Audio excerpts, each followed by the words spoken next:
Excuse me. Good morning, dear ones. On day 30 or 99 days.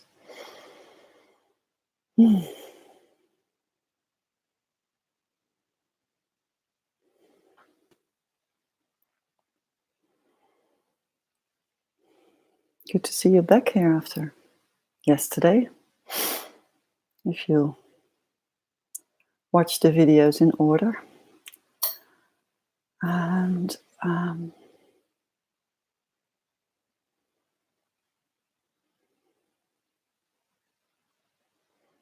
I named this session Heartfelt Desire, and I'm not sure it's completely and solely about this topic, but that's where I'll start. And because there were numerous things coming up this morning.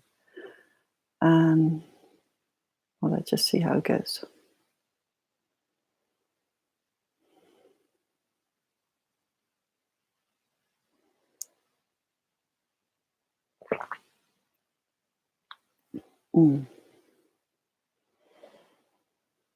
There are actually two different distinctions to define a heartfelt desire for yourself. And one is purely coming from a deep, deep space within you, which is completely not related to the identified self. It's not related to your personality. It's not related to your roles in life. It's just pure heartfelt frequency, which is in pure alignment with you.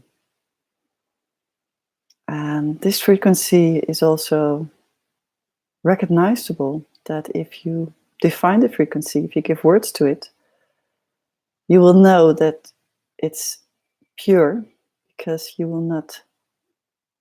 don't need anything else or anyone else for it to fulfill it.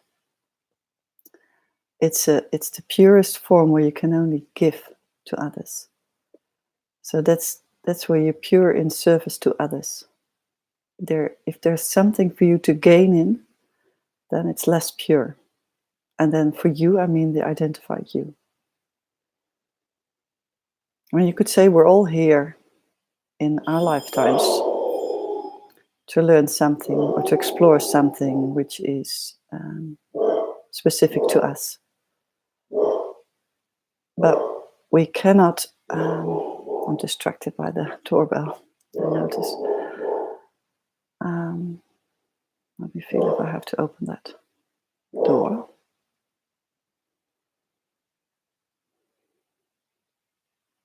So going back to the heartfelt desire. When it's really pure, there's no circumstance that you can define that is needed. There's no circumstances that you can define that needs to fulfill this desire. It's just purely something that you want to share with others. Purely something you want to bring to others. So that's the heartfelt desire in the most purest form. And then we have heartfelt desires, which feels completely coming from our heart. But it is often defined as being related to circumstances, life situations, other people, relationships to other people. So this heartfelt desire might feel really pure to you, but you need someone or something else to fulfill it. Because under this heartfelt desire, there's actually pain you're covering up. There's this hole within you that needs to be filled. And it needs to be filled by that circumstance or by the other or by life that gives you something. So if you define your heartfelt desire in this way, and it's perfectly fine to define it, and it's still fine to reach this desire and to go for it. But then I come back to different options how to look at these desires, like I discussed yesterday or the day before, when you look at change. Then there is a serious choice to make. If you want to give up everything in your life to go for that heartfelt desire, even knowing that it is there to heal your pain. But then do it consciously. Because I can guarantee you, when you do that consciously, you open up to your pain. You acknowledge your pain.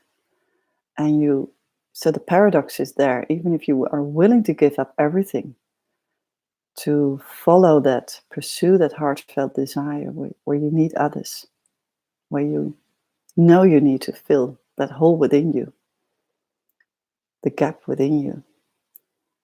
Then the paradox is there when you purely acknowledge that. You open up to the pain, you can release the pain, and then trust that life will show you what it actually is that you desire. And that might be something very different. So with a heartfelt desire that is really pure and coming from this deep, deep inner self, not related to your identified self, you don't know how it will show up. You don't know how it will appear in your life. You don't know how it will. You don't have any expectation of the outcome. You just feel something within you which feels very authentic, an inner drive that you want to share something, that you want to give something, that you want to be there for others, for Earth, for your relationship, for your children. Doesn't really matter. Anything. Still someone in front of the door. Yeah. Anyway.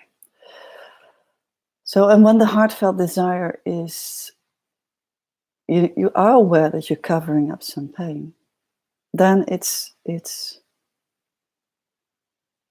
best time to open up to this pain. And that's a difficult process because you cannot really force the process. You cannot tell yourself, like, okay, I know there's pain there, but now show me and I can heal it. It doesn't often work like that. But what you can do is just ask yourself, where in life because it's often about not being loved enough. It's often about a lack of self-love that is created in your life. So where in life did you not feel seen by your parents or by your siblings? Where in life did you not feel loved enough? Where in life did you feel ignored?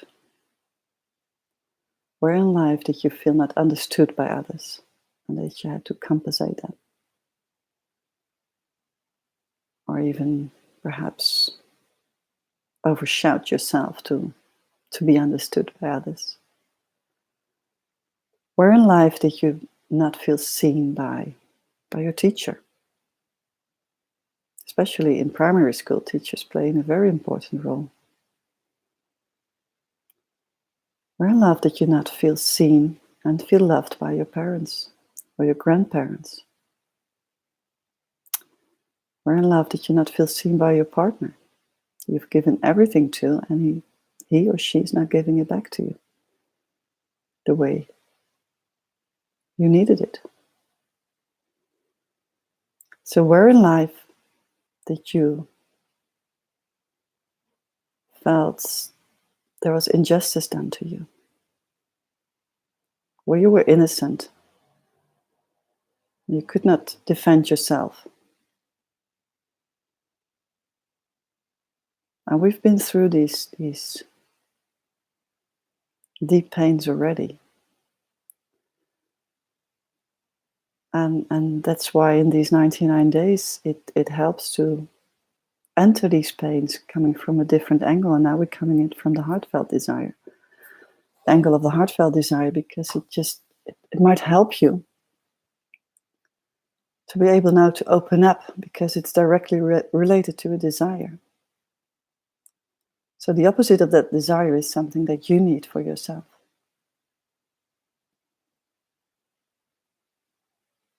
And especially in a relationship with children, when we are the role of the parent, then we have the first years, there is a strong symbiosis with our children.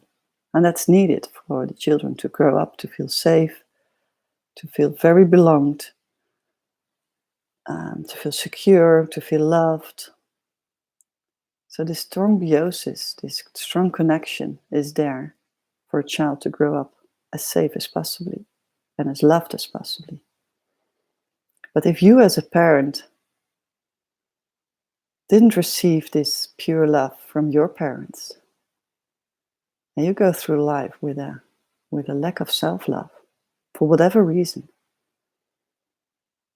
then you often keep this symbiosis with your child. You finally, when the child is there, you finally feel this unity and this completeness. No. You finally feel completely one with yourself and with your child. And then the child grows up and you feel the child picking up his own life, his own identity, his making his own choices, or her choices, obviously. And then you actually have to let go of that child. You have to let go of the love that that child gives to you and makes you feel complete. So, very abstract, you could say that temporarily the child was able to give you this fulfillment of complete love for yourself. He or she filled in the gap for you. But children grow up, and by the age they're around, they get into their teenage lives, the 12, 13, they are in a need of defining their own desires, their own identity. They want to make their own choices. They grow towards adultry, to be independent of love from others. Because they go the same path as we all did as parents. They have to find out what their lack of self-love is. Because there are no perfect parents here. We all came with our backpack, or the hole in our heart. And even if we did our utmost, our best, to be as loving parent as we are, as we could be, we still are projecting that lack of self-love. We're still projecting that onto our child, very unconsciously often, sometimes very consciously, by expecting a lot from the child in return. So when this child grows up and leads his own life or her own life, you're very harshly confronted with the gap within you again. And that feels even bigger than it felt before you became a parent. Because this symbiosis made you feel one and made you feel complete. But it didn't heal the pain underneath. It didn't heal the pain that you endured in your life while you were a parent or before you became a parent. No one else can fill up a gap for you. You can only fill that up yourself by healing it, by acknowledging it, that it has been painful. It doesn't need a huge process to heal. The acknowledgement towards yourself, like it has been painful, and I've missed that, and I needed that, and it wasn't given to me. That most likely opens up your heart, and you can surrender then into that pain.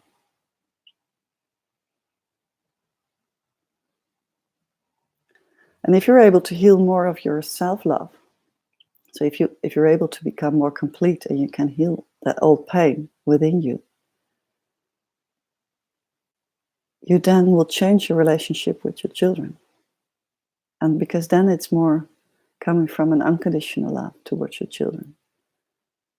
And there's no neediness from your side anymore. There's just the feeling that everything and all is complete, and then things turn out unexpectedly well or not. It's unknown what's there to be shown to you again. But if something around children is really painful for you, then there's something that is shown there. It's a mirror. What is it that this makes me so painful? Or why is it so painful for me?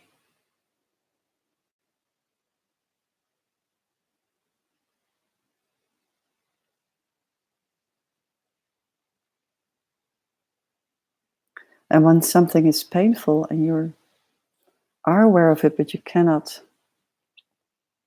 get closer to it, you cannot really grasp it or open up to it, you really contract within yourself. You really feel like this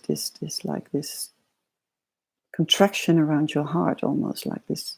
Your chest is in pain, or you feel you cannot move, or you feel that you're stuck.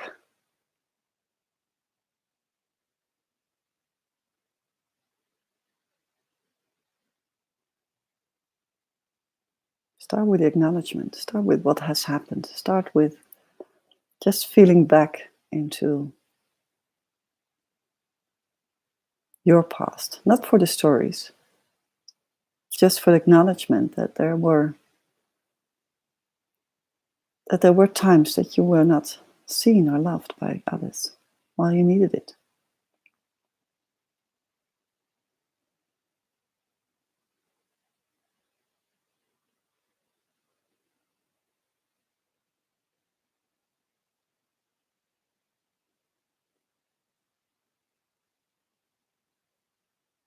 So the heartfelt desires that are coming more from the covering up the pain that's underneath. So it's coming from the identified self. Those heartfelt desires are often, very often related to relationships, to the gaps you feel in relationships, or the desire you have for loving and complete, balanced relationship. Because that's where we learn as humans. We don't learn by living all by ourselves in solitude and don't connect to other people. So we cannot learn there. We can only learn when we interconnect and deeply connect with people.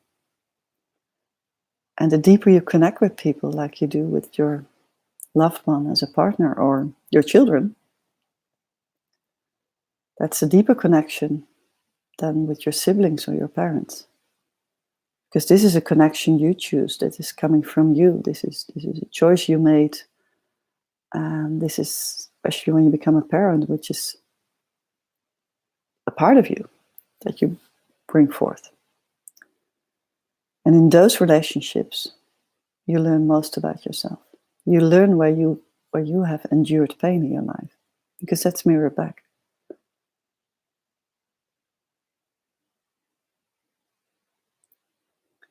And it's our challenge to change an unconscious relationship into a conscious relationship. To become aware of those mirrors, to become aware of those pains underneath.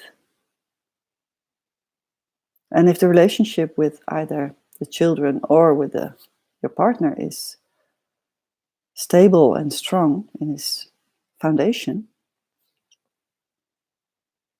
then it's a beautiful space to learn.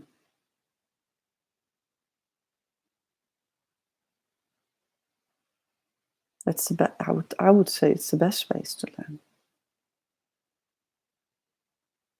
But it requires vulnerability to yourself, to the other. It requires vulnerability to open up to your adult child or your young adult child in his teens to open up and be vulnerable.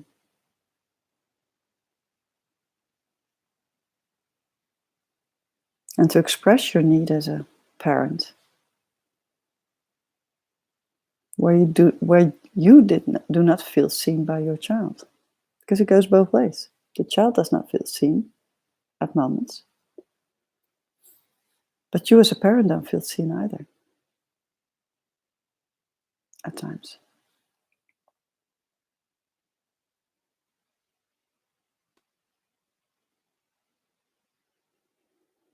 But in my belief and in my truth, you are only temporarily really a parent. I would say up until 18 maximum. But the active role as a parent is up until 12, 13. And then the role changes to more like a guide, a loving guide.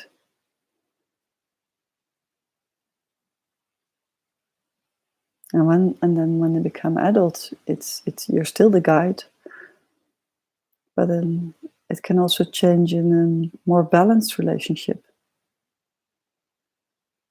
It feels almost closer than a relationship with a friend, because you know each other so well. It feels so connected.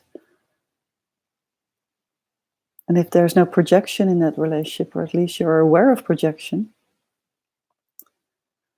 but you can move towards the unconditional love, then these relationships are so healing and so beautiful.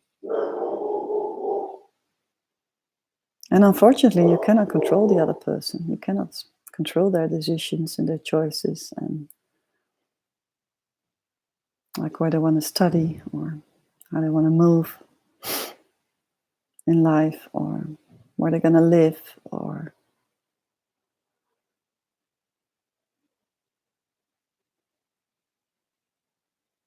but if something is happening to you that feels so unbearable or painful, then what does it tell about you?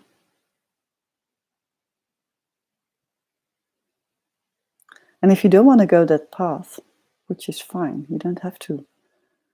You don't have to go through the pains. You don't have to unravel everything in life. Simply because sometimes things are too painful. And perhaps you don't do it in this lifetime.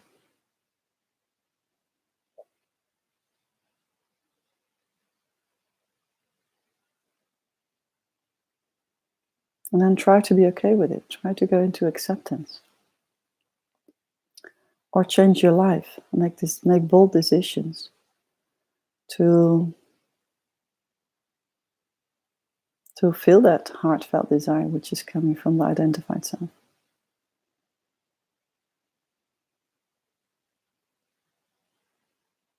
That's okay too. It honestly is okay. But be aware it makes you feel less liberated.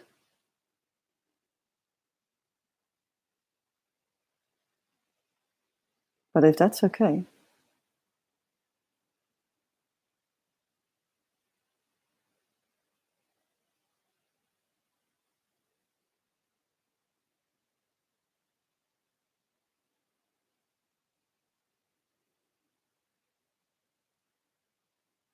it's all about a conscious choice in anything.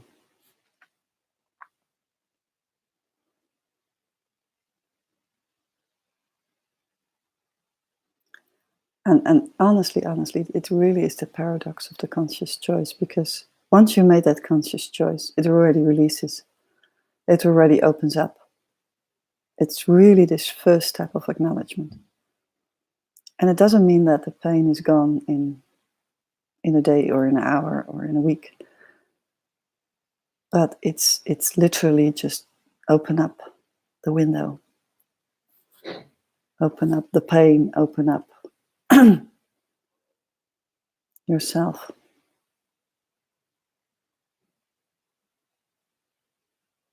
The resistance towards not accepting that there might be another perspective to the same situation, not accepting that there might be something mirrored here. That resistance is what makes the pain. Well, first of all, of course, being kept hidden. But actually, the resistance, once you become aware of it and you resist it, so it has come to the surface of your awareness and then you resist it, makes the pain so much more painful. Because actually, you cannot deny it anymore. It's already on the surface to be seen.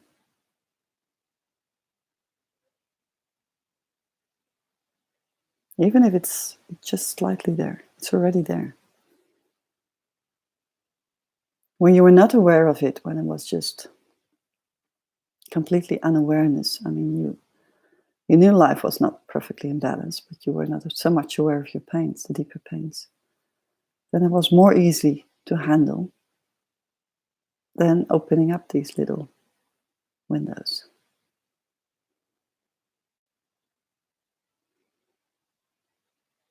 So it feels almost like I'm saying to you, you're kind of stuck now. And there's no other choice than to move forward. And that's how it felt for me many times, like there's no way back.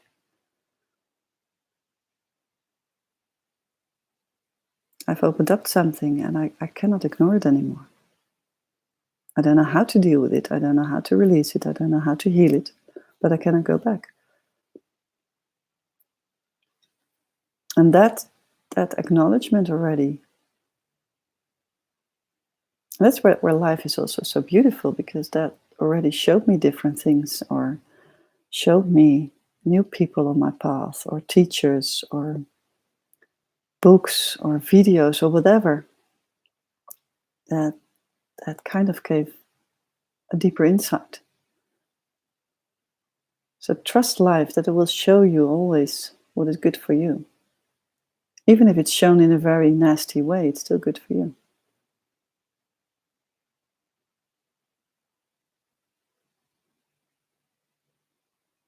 And the more you trust life, the more it shows more beautiful things.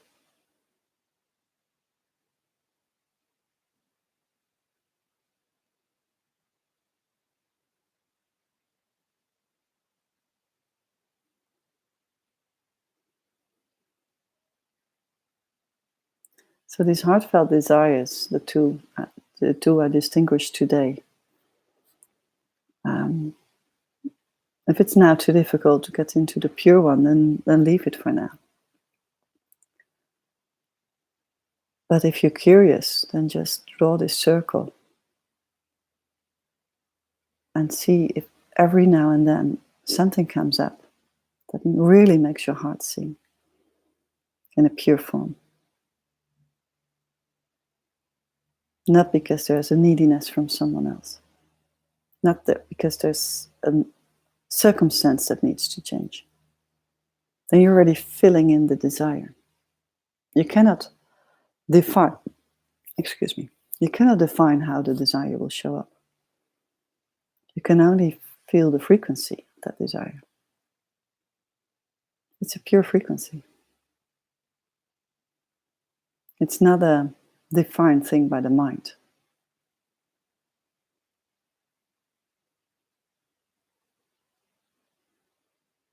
So if you define your heartfelt desire as something that's already kind of described as something, how it looks like, how it can show up in this reality,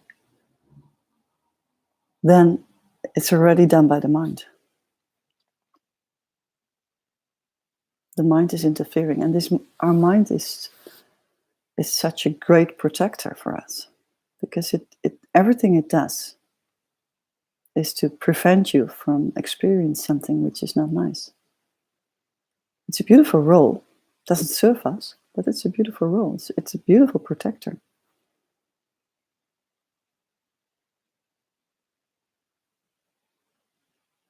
But because it's overprotecting us, and because the mind is not aware of what the heart is feeling, it's keeping us from growth.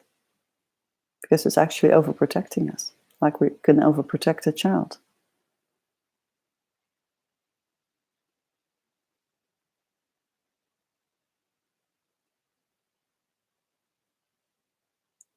So the mind comes up with numerous reasons why a situation feels bad, or should change, or feels uncomfortable, feels painful.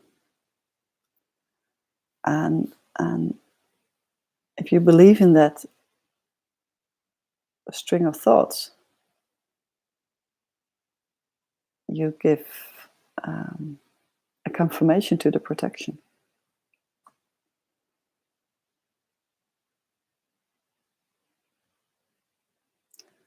That's why it's so necessary to practice becoming aware of your thoughts, because it's so subtle and the mind is so quick in coming up with reasons. And the reasons come up with feelings, the thoughts come up with feelings. And it confirms. It even confirms the heart desire, the identified one. And it makes you really believe that is what you desire. And for your identified self, it is true. But if we let go of the attachment to the identified self and are able to go a layer deeper, then that desire is actually holding us back or covering up something else, which is not seen yet. And there lies the challenge for us all. In every step, in every minute, in every second of our lives, often.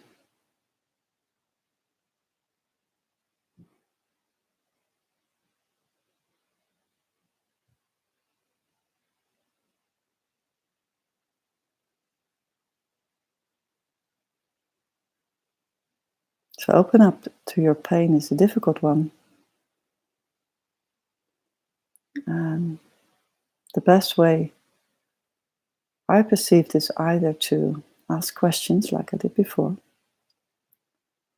Where did I not feel seen? Where did I not feel loved? Where did I not matter? Where did I not feel understood by others? Where did other people not hear me? And don't fill in the story then so much, not so much in details. But attach to the pain, attach in the sense that feel into that pain. And that's when you can open up your heart, your physical heart, and just try to sit with it. And your mind will go crazy. It will tell you everything you should do or should not do. But just breathe in, breathe out. Know that you're still safe. Know that no one is attacking you.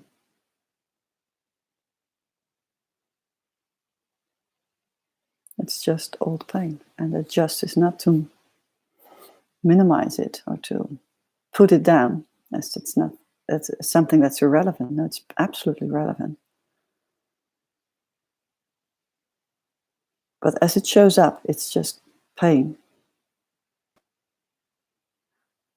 It's a capped frequency, a low frequency which you feel, which shows up as pain, and it's a physical pain.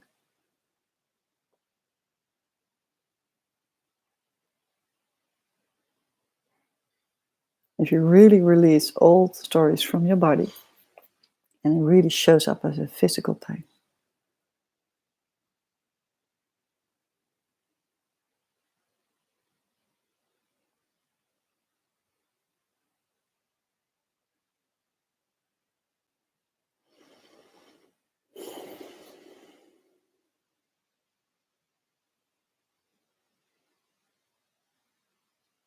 I sincerely hope these different perspectives on heartfelt desire help you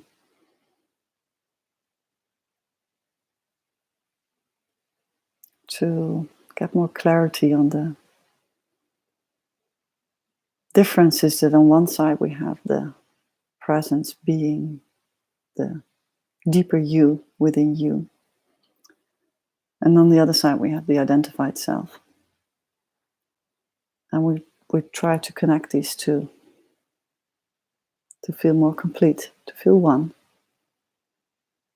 by letting go of the attachment to the identified self and by amplifying the being, because that gives this solidness, this pure foundation of love, where nothing is needed anymore. And at the same time, where you can live fully.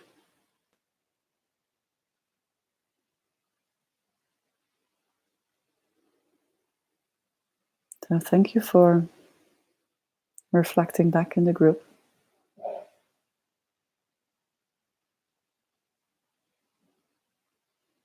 And if more questions come up or you feel more stuck around this subject, let me know. Because it really just, it honestly is just often one sentence that I need to phrase in the right way that kind of like, gives this feeling, now I got it.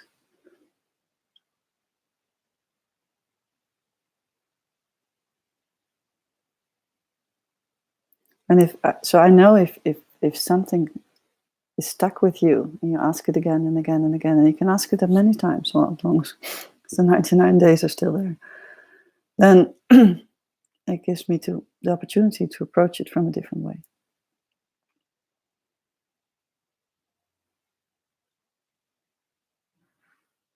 And that hopefully helps you to get this feeling of, I know it. And not knowing in the mind, but more like you can literally go a layer deeper.